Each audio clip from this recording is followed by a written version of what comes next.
একদিন স্কুলে শিক্ষক ফাহিম স্যার ক্লাসে বোঝাচ্ছিলেন ফিলিস্তিনের শিশুদের দুর্দশার কথা, কিভাবে ওরা প্রতিদিন দখলদারিত্ব আর সহিংসতার শিকার হচ্ছে। স্যার বললেন, তোমরা জানো, কিছু কোম্পানির পণ্যে আমাদের টাকা চলে যায় সেই অত্যাচারীদের পকেটে। আমরা যদি একসাথে সেই পণ্যগুলো ব্যবহার না করি, তাহলে ওরা একটা বার্তা পাবে কি? জামিলের চোখ বড় হয়ে গেল। ও ভাবল, আমার ছোট্ট টাকা দিয়েও কি কারো কষ্ট বাড়ছে?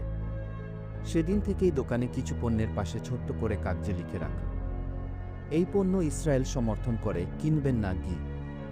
লোকজন প্রথমে হাসাহাসি করত, কেউ কেউ বলতো, এই পিচ্চির এত বুঝ। কিন্তু আস্তে আস্তে এলাকার মানুষ সচেতন হতে লাগল। তারা বিকল্প খুঁজে নিল, আর জামিলের দোকানের সম্মান বাড়তে লাগল। একদিন এক সাংবাদিকের ছবিতে জামিলের দোকানের সাইন তুলে নিল, খবরের কাগজে ছাপা হলো শিরোনাম, এক পিচ্চি, এক প্রতিবাদ, এক আশার আলোক। জামিল এখনো জানে না ভবিষ্যতে সে কি হবে, কিন্তু একটা জিনিস সে জানে, ছোট হাতেও বড় কিছু করা যায়।